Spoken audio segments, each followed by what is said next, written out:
नमस्कार दोस्तों, आपको ले चलते एक नई वीडियो में और आपको छठ पूजा के पर्व पर ले चलते हुए और आपको इसकी कहानी और पूरा बायोडाटा विवरण के साथ आपको दिखाने जा रहे हैं। तो हमारे साथ जुड़े रहिए और पूरी वीडियो जरूर देखिए अंत तक। आपको सारी विधि, कहानी, व्रत के नियम कैसे किया जाता है, सारा डिटेल आपको इस वीडियो में मिल जाएगा। तो हमसे जुड़े रहिए और सपोर्ट करते रहिए।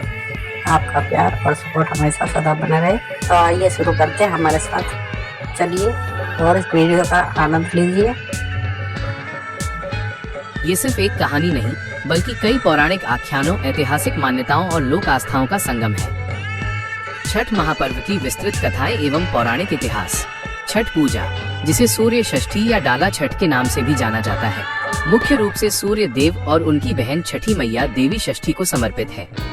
यह पर्व जीवन, ऊर्जा और संतान के कल्याण के लिए प्रकृति की उपासना का प्रतीक है।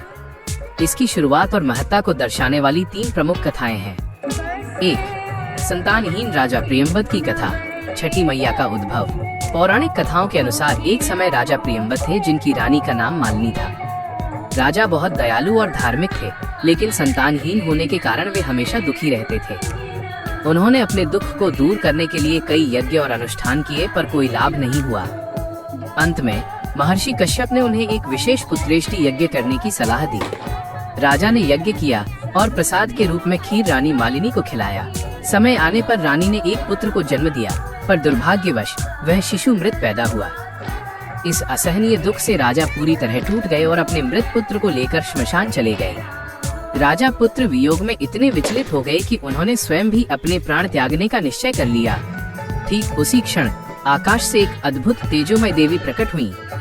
देवी ने स्वयं को षष्ठी देवी, छठी मैया बताया, जो ब्रह्मा जी की मानस पुत्री हैं और संसार के समस्त शिशुओं की रक्षक हैं। देवी षष्ठी ने राजा से कहा कि वह उनकी उपासना करें। राजा प्रियंवद ने देवी षष्ठी के आदेश पर कार्तिक मास की शुक्ल पक्ष की षष्ठी तिथि को विधि विधान से उनकी पूजा की।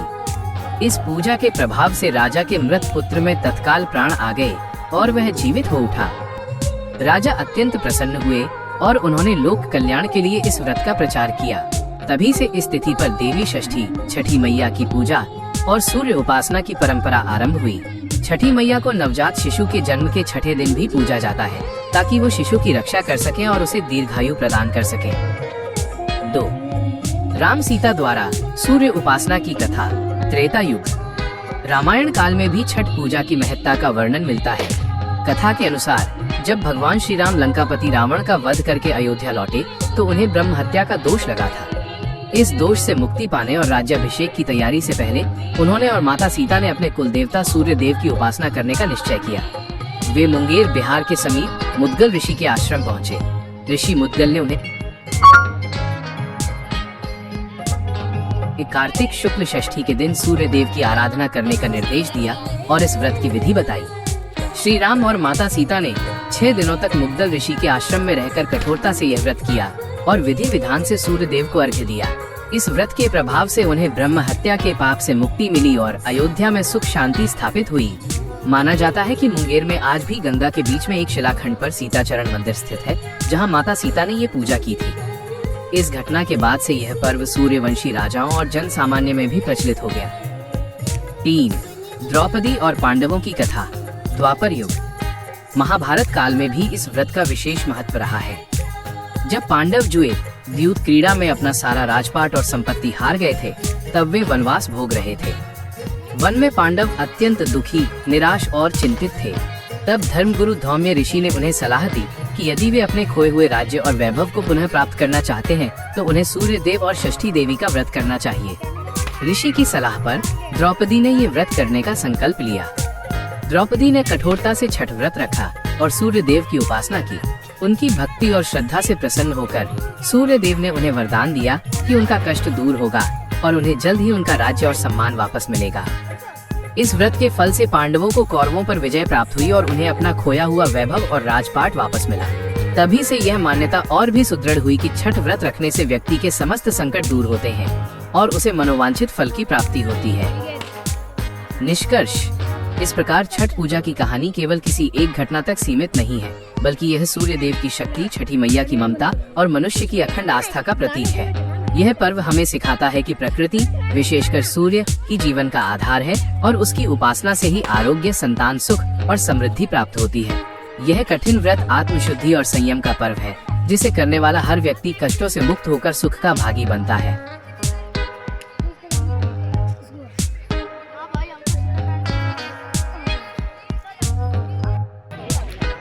बिल्कुल, छठ पूजा का महापर्व 4 दिनों तक चलता है और हर दिन का अपना विशेष महत्व और विधि विधान है। इसे अत्यंत पवित्रता और कठोरता के साथ निभाया जाता है।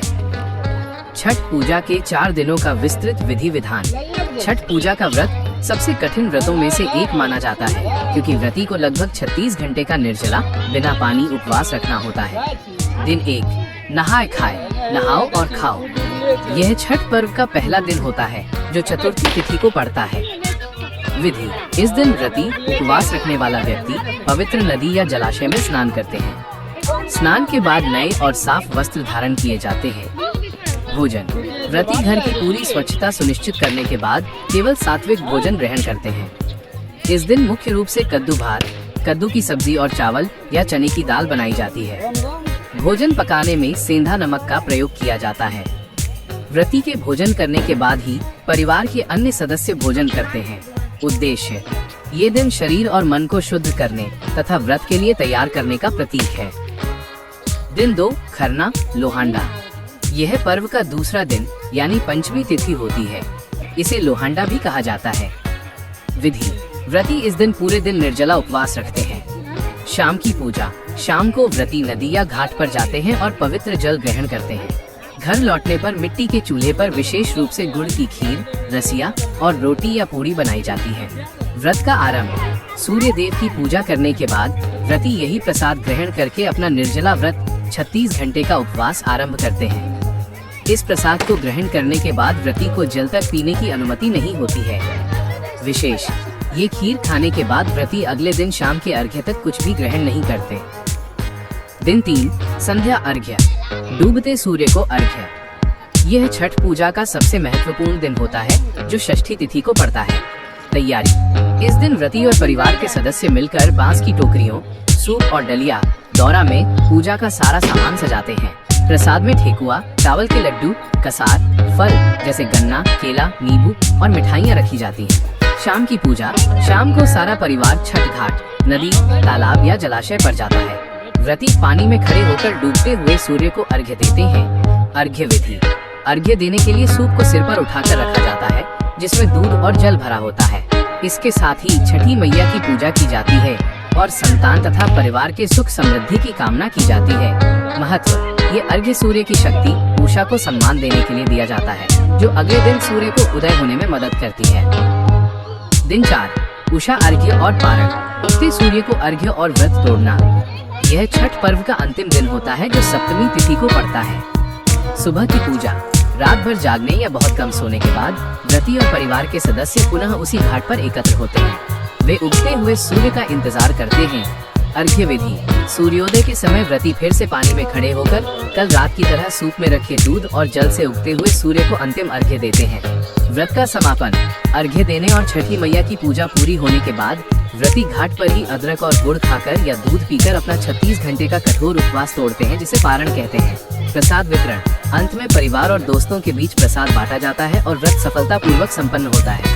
ये महापर्व केवल एक धार्मिक अनुष्ठान नहीं, बल्कि प्रकृति की पूजा, स्वच्छता और अनुशासन का प्रतीक है। क्या आप छठ पूजा का प्रसाद अपने आप में इस पर्व का एक महत्वपूर्ण हिस्सा है। यह प्रसाद शुद्धता, सात्विकता और प्रकृति के प्रति आभार को दर्शाता है। छठ पूजा के विशिष्ट प्रसाद: ठेकुआ और कसार। छठ पूजा में चढ़ाए जाने वाले प्रसाद में ठेकुआ और कसार सबसे मुख्य और अनिवार्य माने जाते हैं। इन्हें अत्यंत पवित्रता के साथ घर की महिलाओं द्वारा तैयार किया जाता है। 1. ठेकुआ।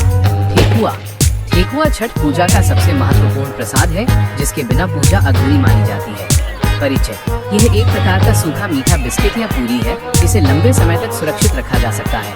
सामग्री। इसे बनाने में मुख्य रूप से गेहूं का आटा, गुड़ या शक्कर, चीनी और घी का उपयोग किया जाता है। बनाने की विधि। आटा, गुड़ या शक्कर और घी को मिलाकर सख्त गूंथ लिया जाता है। फिर इन्हें सांचे पर पारंपरिक रूप से हाथी, सूर्य या फूल के चित्र बने हुए हैं में दबाकर या हाथ से आकार देकर घी या शुद्ध तेल में तला जाता है। महत्व। ठेकुआ गुड़ के कारण ऊर्जा और जीवन का प्रतीक है। इसे सूर्य की उष्णता और जीवन दायिनी शक्ति के रूप में देखा जाता है। इसकी खस्ता बनावट बताती है कि यह शुद्धता और सरलता से तैयार किया गया है। 2. कसार। ठेकुआ के बाद दूसरा सबसे महत्वपूर्ण प्रसाद कसार होता है। परिचय।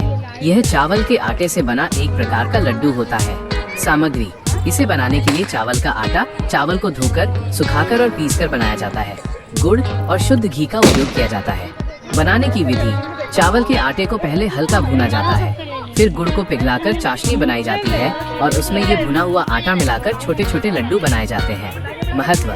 चावल का उपयोग समृद्धि और प्रजनन क्षमता का प्रतीक है और ये छठी मैया को समर्पित होता है। यह दर्शाता है कि भक्त अपनी संतान और परिवार के लिए अन्न की प्रचुरता की कामना कर रहे हैं। प्रसाद की डलिया, दौरा, सूप में अन्य वस्तुएं। ठेकुआ और कसार के अलावा बांस की टोकरी, सूप या दौरा में कई अन्य मौसमी और शुद्ध वस्तुएं भी रखी जाती हैं।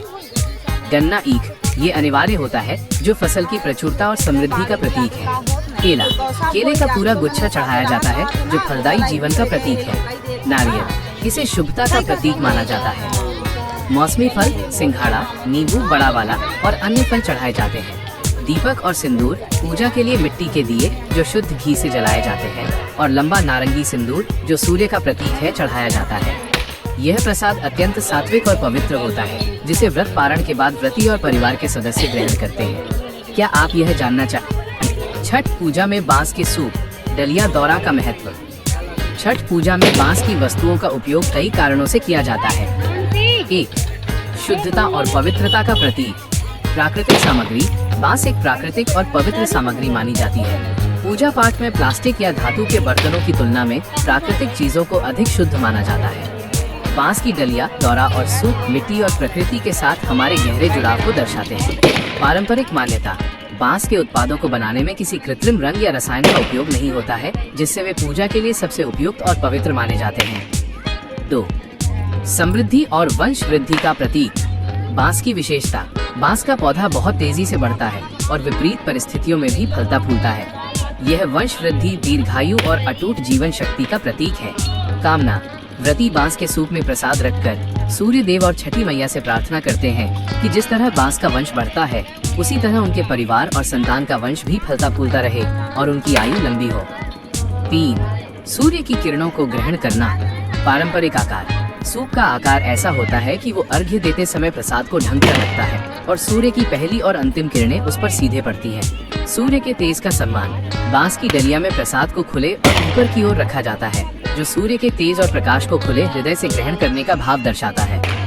4. अर्घ्य देने का माध्यम।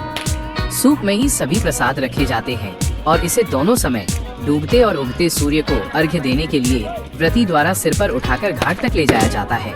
यह एक प्रकार का आसन है जिस पर प्रसाद रूपी भेंट को भगवान सूर्य तक पहुंचाया जाता है। 5. त्याग और विनम्रता का भाव। बांस की टोकरी और सूप जैसी साधारण और हाथ से बनी वस्तुएं दर्शाती हैं कि ये पर्व सादगी और विनम्रता का प्रतीक है, जहां भक्त बिना किसी आडंबर के अपनी बनाई हुई वस्तुएं सूर्य देव को समर्पित करते हैं। संक्षेप में, बांस का सूप छठ पूजा की शुद्धता, सादगी और पारिवारिक वृद्धि की कामना का मूर्त रूप है। क्या आप छठ पूजा में डूबते सूर्य की उपासना का महत्व। आमतौर पर सभी हिंदू पूजा पद्धतियों में उगते सूर्य उषा को ही महत्व दिया जाता है, लेकिन छठ पूजा में डूबते सूर्य प्रत्युषा को भी उतना ही सम्मान दिया जाता है। इसके पीछे धार्मिक, वैज्ञानिक और दार्शनिक तीनों कारण मौजूद हैं। 1. धार्मिक और दार्शनिक कारण। संभाव का संदेश। चक्र का सम्मान। छठ पूजा हमें सिखाती है कि जीवन में उगना और डूबना एक ही चक्र के 2 अनिवार्य चरण हैं। जिस प्रकार मनुष्य का जन्म और मृत्यु अटल है, उसी प्रकार सूर्य का उदय और अस्त भी निश्चित है।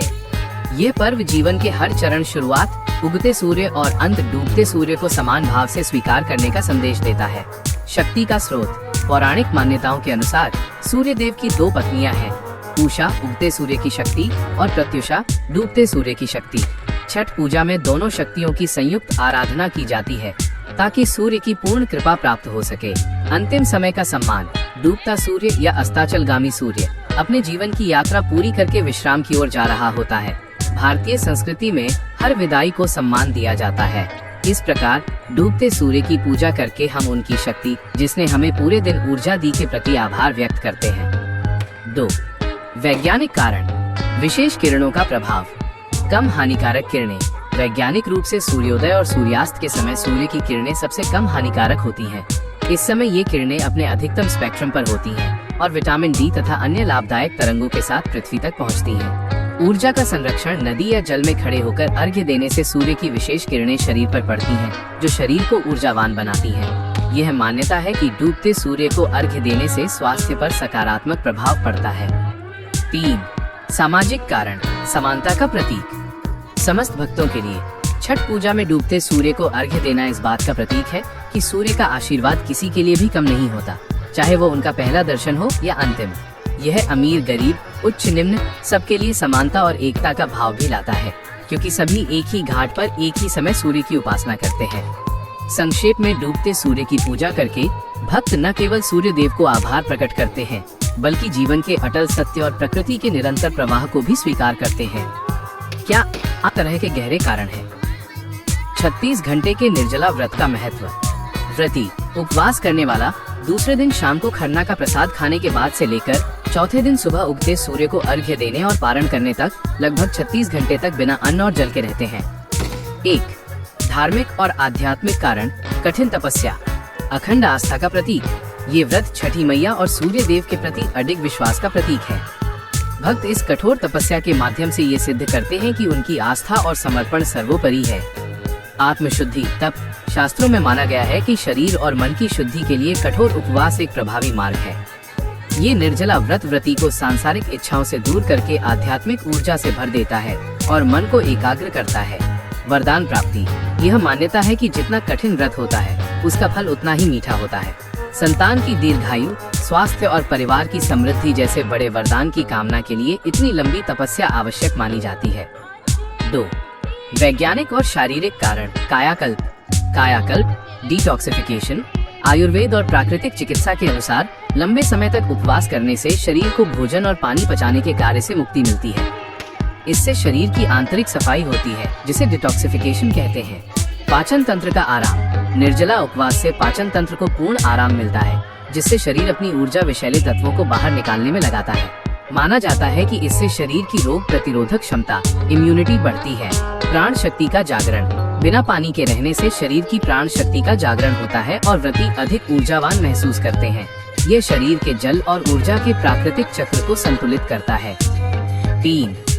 व्रत की अवधि का गणित। 36 घंटे की अवधि को छठ पूजा के विधि विधान के अनुसार ही निर्धारित किया गया है। 1. दूसरा दिन खरना। शाम को प्रसाद खाने के बाद व्रत शुरू। 2. तीसरा दिन संध्या अर्घ्य। पूरे दिन उपवास रखा जाता है और शाम को डूबते सूर्य को अर्घ्य दिया जाता है। 3. तीसरी रात। पूरी रात निर्जला उपवास जारी रहता है। 4. चौथा दिन उषा अर्घ्य। सुबह उगते सूर्य को अर्घ्य देने के बाद ही व्रत तोड़ा जाता है। ये पूरी अवधि मिलकर लगभग 36 घंटे की हो जाती है, जो इस महापर्व को तप और निष्ठा का उच्चतम रूप प्रदान करती है। लोकगीत और उनका महत्व। छठ के गीत मुख्य रूप से भोजपुरी, मैथिली और मगही भाषाओं में गाए जाते हैं। ये गीत अक्सर महिलाएं मिलकर गाती हैं, जिससे एक सामुदायिक और भक्तिमय वातावरण बनता है। 1. छठी मैया की महिमा। संतान और सुख के लिए। इन गीतों में व्रती छठी मैया देवी षष्ठी की स्तुति करती हैं और उनसे अपने बच्चों की लंबी उम्र, सफलता और परिवार में सुख शांति की कामना करती हैं। उदाहरण गीत का भाव। केलवा के पात पर उगले सुरूज देव झांके झुके। छठी मैया देई दल बलकवा बच्चा, तोहार पूजा करब हो। भावार्थ। केले के पत्तों पर सूर्य देव उग रहे हैं। हे छठी मैया, मुझे संतान या संतान को आशीर्वाद दो, मैं तुम्हारी पूजा करूंगी। 2. सूर्य देव को अर्घ्य और घाट का वर्णन। ये गीत उस दृश्य का वर्णन करते हैं जब व्रती और उनके परिवार घाट पर जाते हैं, अर्घ्य की तैयारी करते हैं और सूर्य का इंतजार करते हैं। उदाहरण गीत का भाव। कांची बांस के बहंगिया बहंगी लचकत जाए, बाट जे पुछेले बटोहिया बहंगी केकरा के जाए। भावार्थ। ये कच्ची बांस की डलिया है, डलिया लचक रही है। राहगीर पूछते हैं कि ये डलिया किसके लिए जा रही है, यानी ये प्रसाद किस व्रती का है। यह गीत घाट तक जाने के सफर और प्रसाद की शुद्धता का वर्णन करता है। 3. व्रत की कठिनता और त्याग। कुछ गीत व्रत की कठोरता जैसे निर्जला उपवास और ठंड में पानी में खड़े होने की तपस्या का वर्णन करते हैं। ये गीत व्रती को मानसिक बल भी प्रदान करते हैं। उदाहरण गीत का भाव। छठी माई के बरतिया हो, रवा से मान लेब, अंखिया से लोरावा बहाई, रवा से नैया लगाई। भावार्थ, ये छठी माता का व्रत है, हम आपसे मनोकामनाएं पूरी कराएंगे।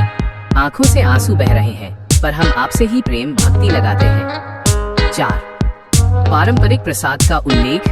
गीतों में ठेकुआ, कसार, गन्ना और अन्य मौसमी फलों का भी जिक्र होता है जो छठ के विशिष्ट प्रसाद हैं। उदाहरण गीत का भाव। हम करब छठी बरतिया, लील जाई ठेकुआ कसार। दर्शन दीही हे दीनानाथ, हमार अंगनवा होई पावन। भावार्थ, हम छठ का व्रत करेंगे, प्रसाद में ठेकुआ और कसार बनाएंगे। हे दीनानाथ, सूर्य देव, दर्शन दीजिए, हमारा आंगन पावन हो जाएगा। ये लोकगीत पीढ़ी दर पीढ़ी मौखिक रूप से चले आ रहे हैं और छठ महापर्व को एक सामूहिक उत्सव और सांस्कृतिक धरोहर का रूप देते हैं।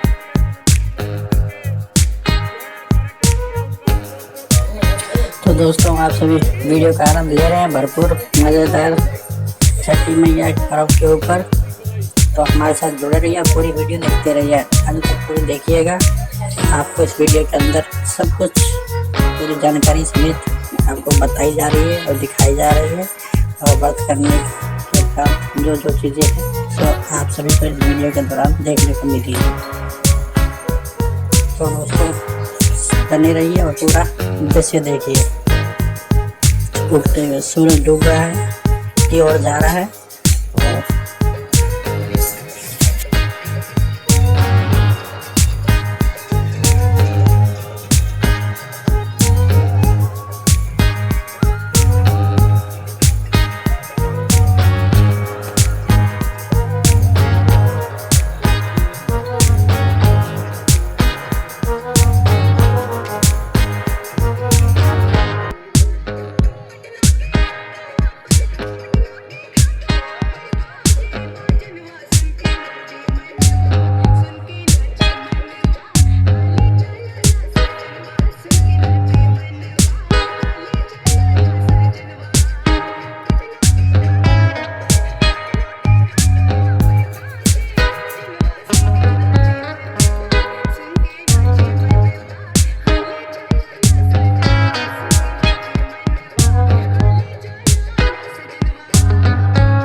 अब डूबते हुए सूरज को अर्घ्य दे करके और इस व्रत को पूरा किया जा रहा है। शाम का वक्त हो चुका है और सूरज ढलने को आ गया है। तो देखिए पूरा नज़ारा और पूरी लोकेशन के साथ में देखते रहिए।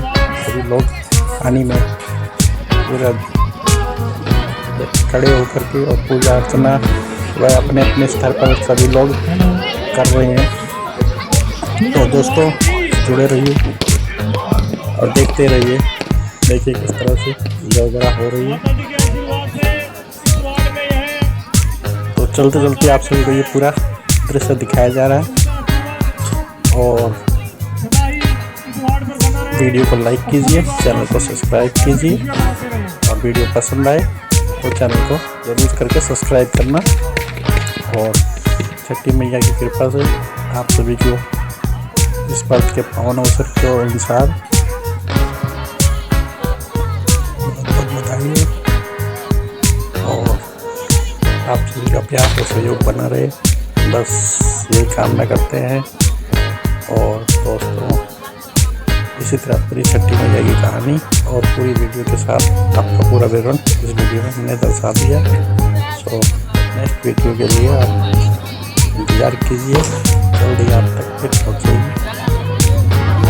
तो वीडियो में बने रहिए और पूरा एंजॉय कीजिए और चैनल को लाइक सब्सक्राइब और पूरा सपोर्ट कीजिए। ठीक है दोस्तों, पूरा एंजॉय कीजिए। अभी रात भर मेला चलेगा और सुबह तक इसके बाद आगे का होगा। तो अब दोस्तों चलते हैं और बाहर से दूर से दृश्य देखते हुए आप भी देखिएगा कितनी दूर से पूरी भीड़ और पूरे हर्ष उल्लास के साथ ये त्यौहार को मनाया जा रहा है। तो एक सपोर्ट कीजिएगा। ये देखिए पूरे टेंट और पंडाल लग रहे हैं। तो ये हमारे इलाके में छठ पूजा बहुत सी जगह मनाया जा रहा है। सो हमारे नज़दीक में ये है। दोस्तों चलते चलते आप सभी को एक बार और कहते हैं कि सपोर्ट कीजिएगा, चैनल को लाइक कीजिएगा। आप सभी प्यार और सपोर्ट बना रहे। जय हो छठी मैया की। चलते हैं, ओके बाय बाय, फिर मिलते हैं नेक्स्ट वीडियो में।